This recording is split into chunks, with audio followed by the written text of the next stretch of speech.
here. I just got done watching. Hey guys, Ryan here, and today we are here. I just got done watching the Daytona road course race for the NASCAR Cup Series here. This video is going to be coming out the Monday after, so for you guys it'll be a little bit later, but I just didn't want to be posting another late night video, so yeah, I just got done watching it. Finally got some time to record it, because for those of you guys that know me, this race actually took place on my birthday, so I had other stuff going on, but I did get to watch the race today, and I am getting to film this the day of the race. All in all, like for the Daytona road course, I'd say personally I enjoyed the weekend as a whole, because I watched Trucks, Xfinity, and Cup. I didn't watch ARCA. That is the one race I did miss of the weekend, but Xfinity race, Stage 2 was awesome. Stage 2 finish in particular was awesome. Then the chaos on the second to last restart ended up being pretty good. Then you've got the truck race, which was just a very impressive show of really endurance from all those guys, especially with the list of like 11 drivers that had to go and be treated at the infield care center for dehydration and such incidents. And I believe Ty Majeski actually had to go to the hospital, so of course hoping that he is all good. From the sounds of it, sounds like they aren't racing trucks this weekend, so he's got a little bit of time off. Because I actually thought they were running trucks this weekend at Dover, but yeah, so apparently they aren't racing this weekend, so he will have a little bit more time to recuperate from this noon start time Daytona summer race, which I feel like was just a recipe for dehydration in the beginning anyway. So yeah, that was definitely not going to be a good result, I feel like, for the most part. But let's get down to the topic that everybody wants me to be talking about. Oh, you guys want me to talk about the Daytona road course Cup race? I'm going to really quickly just go off on this thing. It was a joke that we didn't get any sort of pre-race, or post-race, post-race from NBC. They cut straight to the local nightly news, which, granted, nightly news is there. It has its place at, I guess, 6:30 Eastern, where it needs to be. But when you've got the most popular driver winning at an inaugural event that you put so much promotion, like I saw so much promotion for this Daytona race on non-NASCAR stuff. I mean, I've been watching Pokemon videos and I'll see NASCAR ad after NASCAR ad for this Daytona race. I'll be watching Food Network and I'll see ads for this Daytona race. I mean, this Daytona race was promoted across not just NBC's networks, and I'll be honest, I was looking forward to it, and I don't think I was disappointed until we didn't get to see more than, I think, we got to see the the finish order scroll across, but I don't think from the actual unofficial results showing up at the screen as soon as drivers cross the line, I don't think it was more than 4 seconds after 10th place Michael McDowell crossed the line. I didn't even realize he held on for 10th, because he was definitely not in the best position there with Eric Jones and Bowman behind him. I thought he was going to lose another spot or two and not get that top 10. He notched the top 10, so very impressive for him. But then you've just got really the disrespect shown to the entire field. No interview at the start-finish line publicized from NBC. Now, diehard fans can go and find that interview and the burnout in the highlight section of the NASCAR app and probably on their social media. I haven't actually checked Twitter since the race ended, because I wanted to give my own input before looking at social media. But yeah, they didn't do that. They didn't do any cut line analysis. They barely showed the top 10. They didn't show whatever happened to Bubba Wallace there, because Bubba Wallace was having okay day, and then all of a sudden I see on the results when I look a few hours later, and he's 25th, which I have to imagine was something to do with that smoke in the back. And I didn't see it as one of the highlights on the NASCAR app, so I'm hoping there's some video of it somewhere to find, but I wasn't able to find it yet, so I'm going to keep looking. If I do find that while editing this video, I'll put a little text thing saying found it on like NASCAR Twitter or something, but yeah, I couldn't figure out what happened there. I'm assuming something with a lockup and missing a chicane, probably. But other than that, you really didn't see that many issues, which I think was actually a big... I mean, you got to give the Cup guys credit. They put on a fantastic show of skill. It wasn't necessarily the most entertaining race of all time, but it was a show of skill like we have really very rarely seen. Like, I'm confident to say we have not seen a show of skill to that caliber from the entire field. I mean, I'm not just talking about the Chase Elliott and Martin Truex Jr.'s, who even MTJ made a few mistakes, but not really on-track mistakes. The only mistake I can think of from Truex on track was really his speeding penalties he had, and a few incidents where he got into people while trying to run through the field late in the race. Now, you did see it from guys like Harvick and Kyle, who both had incidents in the middle of this, in the middle of this one here with, in fact, Kyle Busch having a lot of issues with brakes. Harvick, I believe he got loose all on his own and spun. A couple of, at least once. Brad Keselowski missed, I think, the chicanes twice all day, and I think that was really the only notable chicane misses that I could think about. And then you've got, so for 2 chicane misses and a couple spins here and there, compared to what we thought this race was going to be, I mean, the drivers screwed their heads on and got this race done. And that's the other reason why the post-race is, the lack of a post-race is honestly a joke to me. And almost, I have to just laugh at it because it's like, this was one of the quickest races of the year.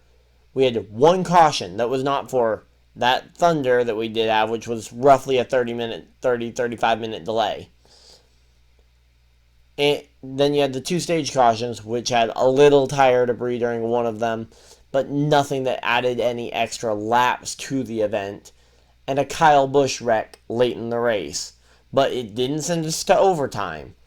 So why this race was cut so, like the post-race was cut so short is beyond me. Honestly, I think it's just, it's a complete failure on, and I've got to put it on NBC because I can't really think of any reason. I mean, NASCAR has the footage and is posting it, so some of it, so I mean, I can't imagine NASCAR didn't intend on there being post-race coverage. Because, I mean, if you take out that 30 minutes, like, sure, that gives 30 minutes for post-race show.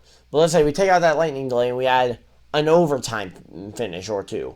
That leaves you down to only potentially 5-6 minutes of post-race coverage anyway, which is a lot less than a lot of modern NASCAR races, which really seems, which really just seems absurd. But yeah, so I'm going to get off of the topic there because there was actually a race and it was pretty good. Kaz Grala, he got to sub in the number 3 car after Austin Dillon was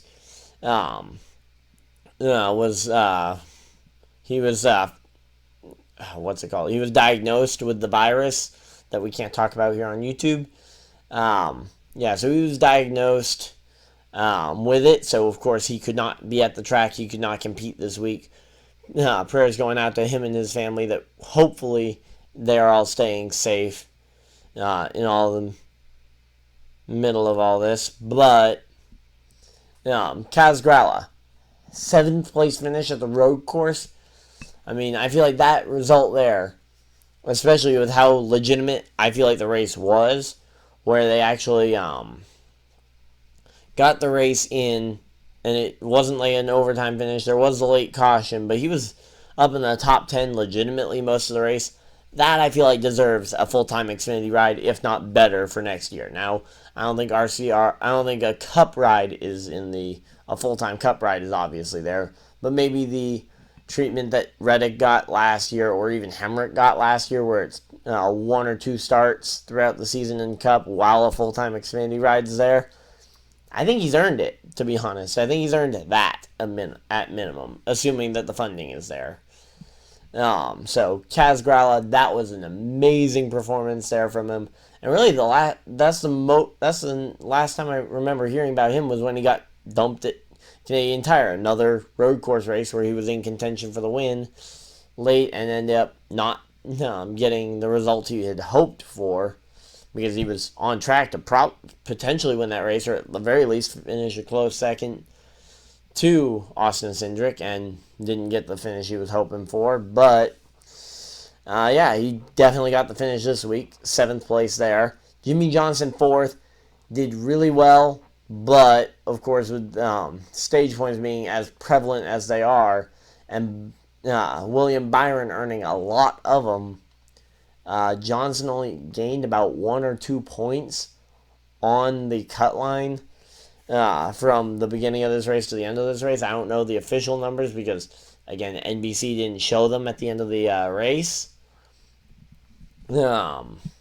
So I think he might have gained 1 or 2 points, but that is not a good enough rate of improvement.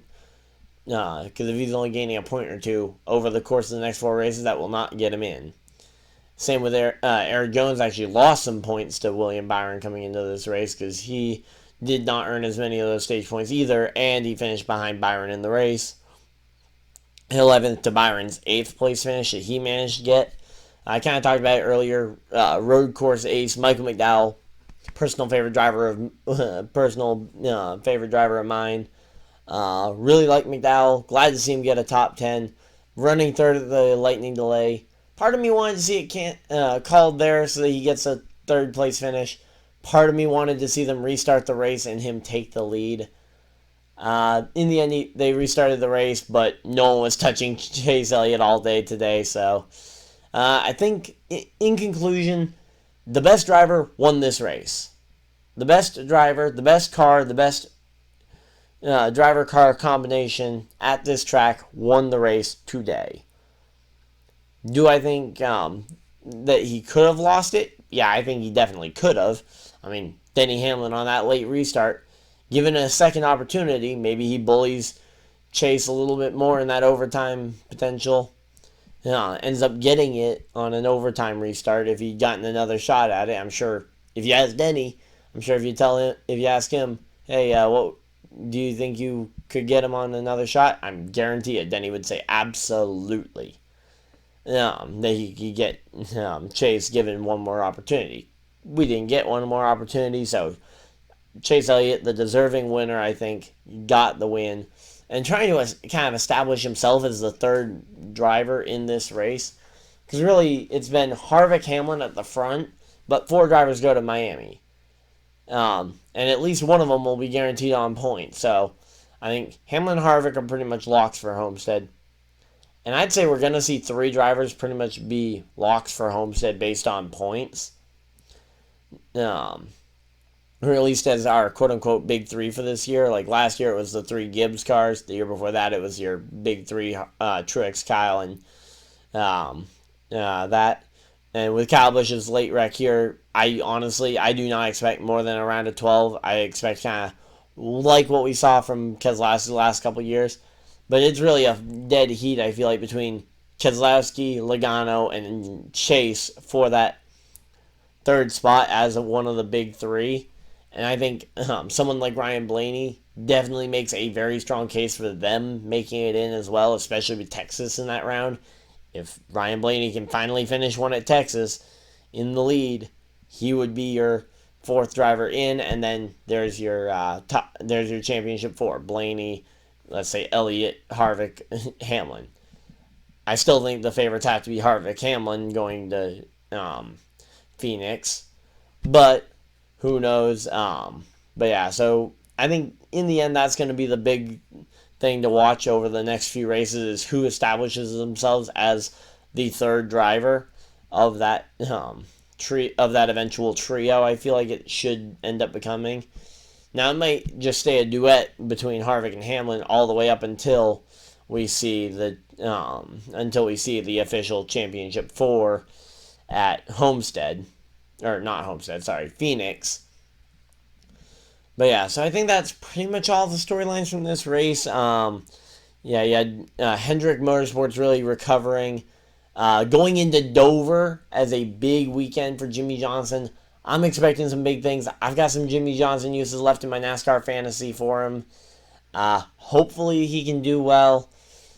Personally, I'd really like to see him win a race, get into the playoffs, and make an attempt to go for 8. That new Ally paint scheme, love it. So I'll do a bigger playoff analysis coming down once we know the results of Dover. Of course, also I'll be doing a review of Dover. I'm not sure right now if I'm going to end up doing 2 videos that weekend, one for each day, or if I'm going to just do one review at the end of the weekend. It'll depend on what free time I have around between unpacking and whatnot, as I'm starting to actually get somewhat set up. But fingers crossed I'll have some time to do that. I'm also going to be watching the Indy 500 that Sunday, so I'll be watching that, and we'll probably talk about that in the Sunday Dover race review. So, and that, I think that's pretty much everything. So, hopefully you guys enjoyed this race review from me. Yeah, that's pretty much it. So, hopefully you guys enjoyed. If you guys did, hit the like button, comment down below what you guys thought of this race, and subscribe if you guys are new so you don't miss a video, live stream, or anything else I end up posting on the channel. And then just have a great day, everybody. Stay safe out there. I'll see you guys in the next video, live stream, or whatever you decide to do with the rest of your day. Have a great day, everybody. Goodbye.